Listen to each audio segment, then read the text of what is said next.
সালমান ফার্সি রাদিয়াল্লাহু তাআলা আনহু ছিলেন অনারব, তিনি আরব ছিলেন না, তিনার বাড়ি ছিল ইরানে, যেটা বলে পারস্য, তিনি ছিলেন পার্সিয়ান। সালমান ফার্সি রাদিয়াল্লাহু তাআলা আনহুকে নিয়ে একবার তর্ক বিতর্ক হয়েছিল। আনসারীরা বলতো সালমান আমাদের, মুহাজিররা বলতো না সালমান আমাদের, রাসূল সাল্লাল্লাহু আলাইহি ওয়াসাল্লাম বলতেন না সালমান আমাদের। বলে সুবহানাল্লাহ। কারণ সালমান ফার্সি রাদিয়াল্লাহু তাআলা আনহু এমন একজন সাহাবী ছিলেন, তিনার বাড়ি ছিল ইরানে, পারস্যে। তিনারা ছিলেন অগ্নি উপাসক, আগুনের পূজা করত। দেখেন, সত্য জানার জন্য নিজেকে প্রস্তুত করবেন, প্রস্তুত করলে সত্য আপনার কাছে ধরা দিবে, কিন্তু আপনার ইচ্ছা থাকা লাগবে। কিভাবে সত্য একটা মানুষের কাছে আছে একটা ছোট্ট ঘটনা বলে শেষ করবেন ইনশাআল্লাহ।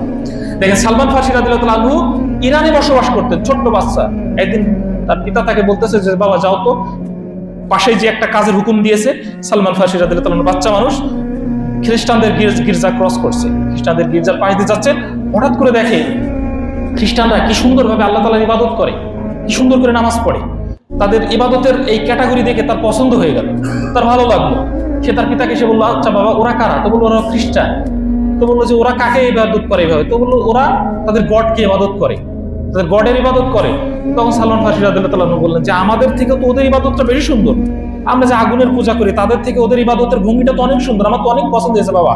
তো সালমান ফার্সি রাদিয়াল্লাহু তাআলা আনহু যখন এই কথা বললেন, তার বাবা বললেন এই তো বিপদ, ছেলে যদি এবার খ্রিস্টান হয়ে যায় তাহলে বিপদের শেষ নাই, কারণ তার অগ্নি উপাসক। এবার যখন বেশি অনুপ্রাণিত হয়ে গেল, বারবার গির্জায় যাওয়া শুরু করলো, তখন তার পিতা তাকে বাসায় এনে এই শিকল দিয়ে হাত বেঁধে রাখলেন। সহিহ মুসলিমে ৬৯৮৮ নম্বর হাদিস, এভাবে বেঁধে রাখলেন।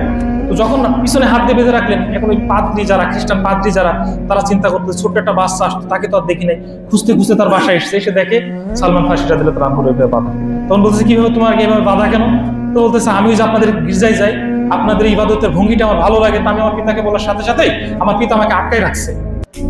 বলতে আচ্ছা ঠিক আছে, আমি তোমার কাছে এসে ওখানে কি আলাপ আলোচনা হয় বা আমরা কেমন ধরনের ইবাদত করি আমরা তোমাকে শিক্ষা দিব, আমরা তোমাকে শিখাবো। তো তিনার তো সত্য জানার জন্য খালি উৎফুল্ল হয়ে আছেন, আমাকে সত্যটা জানতে হবে। তখন তিনি বলছেন আচ্ছা তোমাদের এই খ্রিস্টান ধর্মের উৎপত্তি কোথায়? তখন তিনি বলেন আমাদের এই খ্রিস্টান ধর্মের উৎপত্তি হলো ইরাকে। তো বললো আচ্ছা ঠিক আছে, ইরাকে কি যাবে? তো বললো হ্যাঁ ঠিক আছে, সামনের মাসে আমাদের একটা খ্রিস্টান মিশনারি ওয়ার্ক আছে, তারা আগামী মাসে যাবে। তো বললো ঠিক আছে, আমাকে ওখানে দিয়ে পাঠায়। দেখেন, ছোট্ট বাচ্চা সত্য জানার জন্য নিজের পরিবার ছেড়ে দিচ্ছে। আর এখন আমরা ছোট্ট বাচ্চারা কি একটা আইস ললি, একটা আইসক্রিম পেলেই বেশ খুশি। কিন্তু দেখেন, সত্য জানতে হলে নিজেকে কিভাবে প্রিপারেশন নিতে হয় সাহাবীদের জীবন থেকে দেখেন। ছোট্ট বাচ্চা বলছে ঠিক আছে আমি ইরাকেই যাব, সিরিয়াতে আমি সিরিয়াতেই যাব। তখন বললো ঠিক আছে, আগামী মাসের একটা মিশনারি ওয়ার্ক হবে, তোমাকে সেখানে পাঠিয়ে দিব। সালমান ফার্সি রাদিয়াল্লাহু তাআলা আনহুকে সিরিয়ায় পাঠিয়ে দিল, একটা কাফেলার সাথে পাঠিয়ে দিল। এবং সিরিয়ায় যে খ্রিস্টান পাদ্রীর হাতে বায়াত গ্রহণ করলো, এই পাদ্রীটা ছিল আবার ভণ্ড। এ কি করতো, খ্রিস্টানরা যে দান সাদকার জিনিস দিত, এই দান সাদকাগুলো নিজে খেয়ে ফেলতো, মানুষকে দিত না। তখন সালমান ফার্সি রাদিয়াল্লাহু তাআলা আনহু ভাবলেন যে এত সুন্দর একটা ধর্ম কিভাবে করাপ্টেড করছে, কিভাবে ধ্বংস করছে, কি অন্যায় কাজ করতেছে। তখন কিছুদিন ওই পাদ্রীর কাছে থাকতে থাকতে সেই পাদ্রী মারা গেল। এর পরবর্তীতে তিনি আরেক পাদ্রীর কাছে বায়াত গ্রহণ করলেন।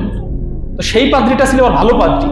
তাকে জিজ্ঞাসা করা হলো যে আচ্ছা ঠিক আছে, আপনি যদি মারা যান তাহলে আমি কার কাছে বায়াত গ্রহণ করবো? তখন তিনি বললেন যে আমি মারা গেলে এই অঞ্চলে আর কোনো ভালো পাদ্রী নাই, তুমি ইরাকের মুসেল শহরে চলে যাবে, ওখানে একজন ভালো পাদ্রী আছে, ওনার সন্ধান আমি তোমাকে দিয়ে দিলাম। এবার এই পাদ্রী যখন মারা যায়, ওই ইরাকের মুসেল শহরে তখন সে চলে যায়।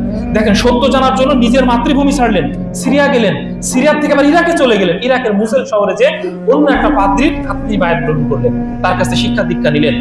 এবার তিনাকে বললেন আচ্ছা আপনি মারা গেলে আমি কার কাছে বায়াত গ্রহণ করবো? তখন তিনি বললেন যে দেখো, আমি মারা গেলে খ্রিস্টান ধর্ম ইজ ক্লোজড, খ্রিস্টান ধর্মের যে সঠিক সত্য জিনিসটা এটা হারিয়ে যাবে, আর থাকবে না। তো আমি মারা গেলে তোমাকে একটা ছোট্ট একটা ক্লু দিয়ে দিই, এই অঞ্চলে আর সঠিক ধর্ম থাকবে না। তবে হ্যাঁ, ওই যে ইয়াসরিব, মদিনার পূর্ব নাম কিন্তু ইয়াসরিব, আমরা জানি তো, ওই ইয়াসরিবের পাহাড়ের একটা খেজুর গাছ বিশিষ্ট এরকম একটা অঞ্চলে এখানে একজন আসবে। তুমি যদি তাকে পারো, 3টা কুলু দিয়ে দিচ্ছি। নাম্বার 1, দান সাদকা দিলে খাবে না। 2 নম্বর, হাদিয়া দিলে খাবে। 3 নম্বর, তার পিঠে একটা মোহরে নবুয়াত থাকবে, মোহরে নবুয়া, একটা সিল মারা থাকবে। এইগুলো আমি তোমাকে বলে দিচ্ছি, এই ব্যক্তিটাকে পেলে তাকে তুমি বায়াত গ্রহণ করে নেবে। বলে সুবহানাল্লাহ। কার কথা বললো? বুঝতে পারছি আমরা?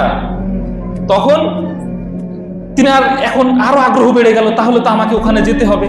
এবার তিনি কি করতেন, ছাগল পালন করতেন। ছাগল পুষতে অনেক টাকা পয়সা হয়েছে, ছাগল হয়েছে।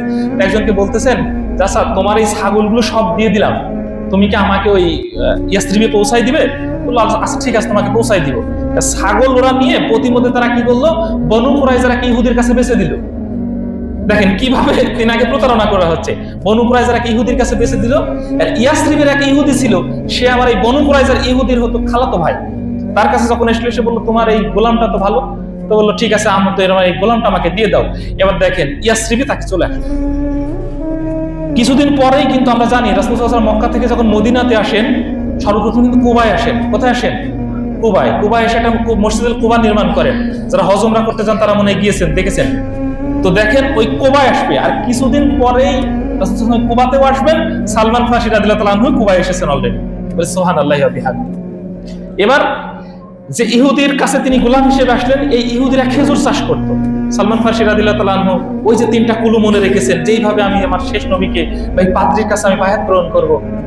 তখন কিছুদিন পরেই যখন রাসূল সাল্লাল্লাহু আলাইহি ওয়াসাল্লাম মক্কা থেকে মদিনায় আসলেন, তখন তিনারা নিচে বলাবলি করতেছে। আর সালমান ফারসি রাদিয়াল্লাহু তাআলা আনহু যেহেতু দাস কাজ করে, খেজুর গাছের মাথায় উঠে খেজুর পাড়তেছে আর নিচে বলাবলি করতেছে আজকে মক্কা থেকে একজন আসবে, সে নাকি নিজেকে নবী দাবি করে, তো আজকে মক্কা থেকে মদিনায় আসবে।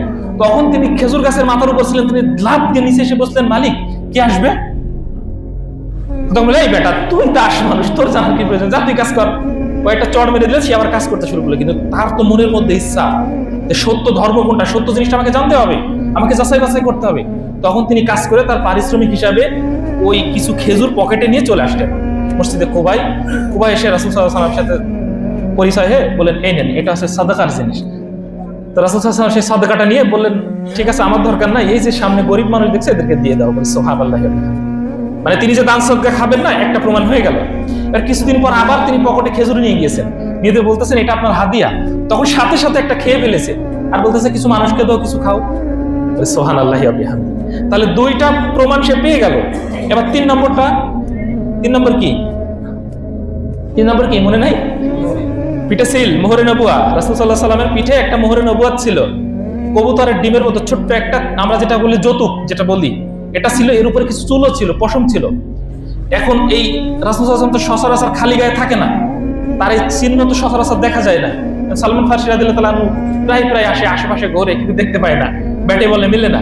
হঠাৎ করে একদিন মদিনাতে এক সাহাবী ইন্তেকাল করেছেন। এখন এই সাহাবীর কবর দিবে বলে রাসূল সাল্লাল্লাহু আলাইহি ওয়াসাল্লাম যাচ্ছেন, সাথে যাচ্ছে।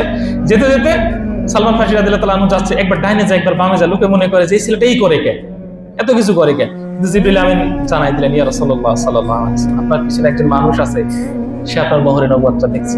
সুবহানাল্লাহ। রাসূল সাল্লাল্লাহু আলাইহি ওয়াসাল্লাম ওই দিন 2টা কাপড় পরেছিলেন, একটা চাদর রেদা পরেছিলেন আর একটা চাদর গায়ে দিয়েছিলেন। রাসূল সাল্লাল্লাহু আলাইহি ওয়াসাল্লাম ইচ্ছা করে চাদরটা হালকা একটু নিচ করলেন। সহিহ মুসলিমের ঘটনা, 6980 নম্বর হাদিস। চাদরটা একটু নিচ করলেন, তখন ওই মোহরে নবুয়াতটা তিনি দেখতে পেলেন। সুবহানাল্লাহ। তখন তিনি দৌড়ায় যে তাকে পিছন থেকে জোড়ায় ধরে চুমু খেলেন এই মোহরে নবুয়াতে। সুবহানাল্লাহি ওয়া বিহামদিহি। তখন বললেন যে তুমি এটা কেন করলা? তখন আমি যতক্ষণ এই ঘটনাটা বললাম, এই সালমান ফারসি রাদিয়াল্লাহু তাআলা পুরো ঘটনাটা বর্ণনা করলেন। আল্লাহু আকবার। তারপর তিনি কালিমা পড়ে মুসলমান হলেন এবং বলা হলো যে তোমার দাস আসো, তোমার এই দাস থেকে মুক্তি হতে হলে তোমার কি প্রয়োজন? তখন তিনি বললেন 300 খেজুরের চারা আর 40 গ্রাম স্বর্ণ। তখন বলে কে আছো তোমরা, তোমার এই ভাইকে সাহায্য করো, সহযোগিতা করো। কেউ 5টা, কেউ 10টা, কেউ 20টা করে খেজুরের চারা দেয়। কিন্তু 40 গ্রাম স্বর্ণ আর ম্যানেজ হয় না। কোন একটা যুদ্ধে 40 গ্রাম স্বর্ণ পাওয়া যায়, ওজন দিয়ে দেখা যায় ঠিক 40 গ্রাম।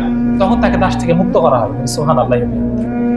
দেখেন এই যে 5ম হিজরিতে পরীক্ষা খনন করেছিল না, চারিদিকে মদিনার চারিদিকে পরীক্ষা খনন করেছিল, এই আইডিয়াটা ব্যাটেল অফ ট্রেন্স, এই আইডিয়াটাও কিন্তু সালমান ফারসি রাদিয়াল্লাহু তাআলা দিয়েছিলেন যে শত্রুদের হাত থেকে বাঁচতে হলে এইটা কিন্তু দেওয়া লাগবে, এটা করলে তাহলে শত্রুদের হাত থেকে আমরা বেঁচে যাব।